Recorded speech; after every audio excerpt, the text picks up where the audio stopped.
Has someone ever challenged you to something that they didn't know who are an expert at? If so, how did it turn out for you/them? I was out skating in my driveway one day practicing a difficult trick for me over a 6-inch tall board. I had it on its side trying to land the trick from only 6 inches in height, and I kept screwing it up for a good hour. IIRC. I was trying to land a 360 heel flip, and I always had trouble with that trick cause I skate goofy to begin with. My neighbor must have been watching because he comes out, grabs the board I'm jumping over and turns it on its side so now it's 2 feet tall. He pulls 100 bill out of his wallet and says, "If you can jump over the board and land it, then I'll give this to you." What he didn't know is that I was speepty at the trick I was practicing. But among my skater friends, I was known for my ridiculous ollie height. I'm not very tall, but I could put my knees to my chest in a jump and clear 30 inches regularly. So I took the bet, backed way off, took a running start, cleared the board, stuck the landing and came to a screeching sideways stop about 6 inches from him. He knew he got played and just laughed while he gave me the money. Good thing too, cause I needed a new deck right then pretty badly. Mine's kind of dumb, but I think it still counts. At work I'm kind of the Google Sheets expert and I make lots of tools for different departments to use. Enter new guy who needed to collect, aggregate and display a bunch of data. My boss was like, "Send Wish a calendar invite so you can tell her what you want and she'll set it up for you." New guy was having none of that and insisted he was going to do it himself. Well, a week later, he finally has this speepty sheet that doesn't have half the information we need. And we have to have the numbers for the state by tomorrow. So my boss asks me to fix it and new guy is like, "Yeah. Okay. That's not really possible. This is as good as it's going to get." 2 hours later, I send them both a fully functional and automated sheet that does everything we need. And we'll be able to use it indefinitely. Which means next time and every time the stupid state report is due, it will already be done. New guy was like, "I would have added that in if I'd had more time." I once went to a museum with my sister and her friend, who I hadn't met before. We got to the Greek art bit and her friend started telling me how she was super into Greek myth. And I thought that was cool, because I was, unbeknownst to her, doing a master's in it at the time and also keeping a blog of myth retellings, which was pretty popular. And it was a relief to have something in common with this stranger. She then got weirdly haughty and told me she probably knew more myths than I did. So, being polite, I didn't challenge her on it and just asked her to tell me her favorite, so that we could have a conversation about it. She proceeded to tell me the myth of Daedalus and the Minotaur. I asked her how she'd heard of that one, because it's fairly obscure.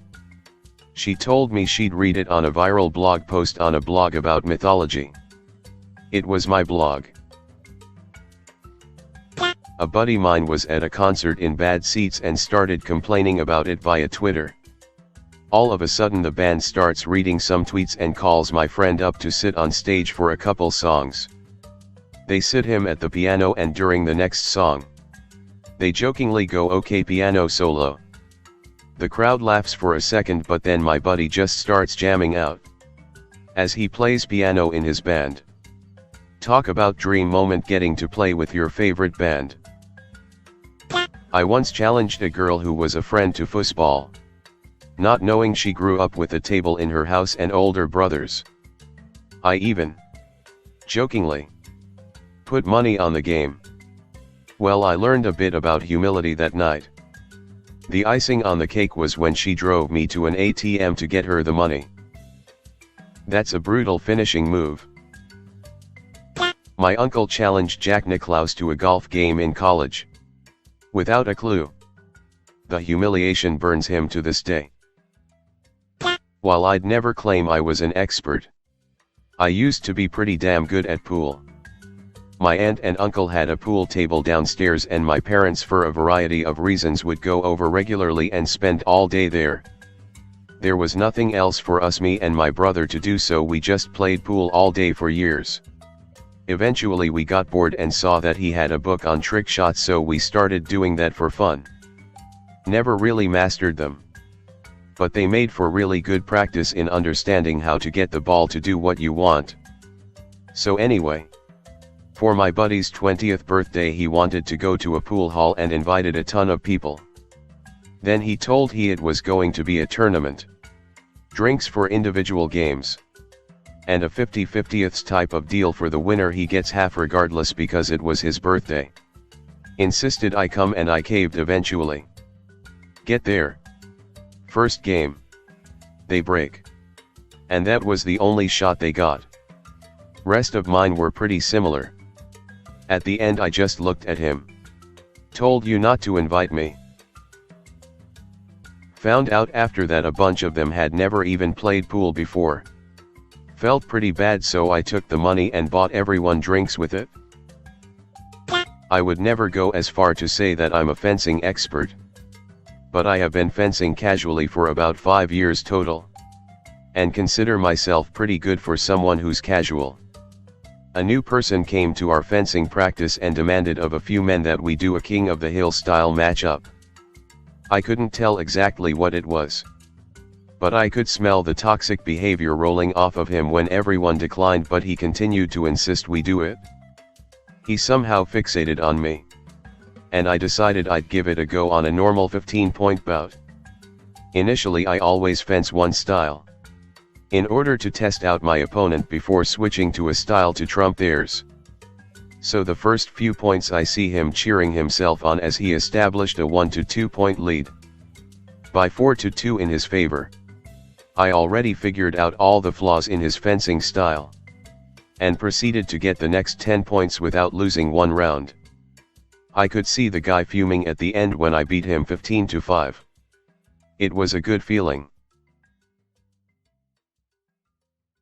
A guy I went on a date with tried to serenade me with his okay piano skills.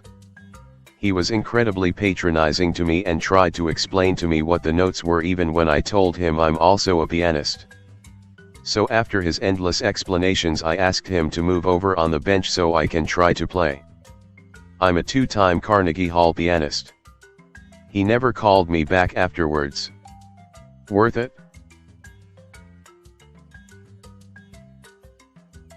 I asked an 11-year-old if he wanted to play pool with me at a small rec room at a place I was staying at in Alaska. Turns out he competed nationally. I won the first one because he scratched on the 8 ball, even though I had only pocketed 2. Then he cleaned up the next 2 games without giving me a chance to get more than 1 inch. I was maybe 19 then.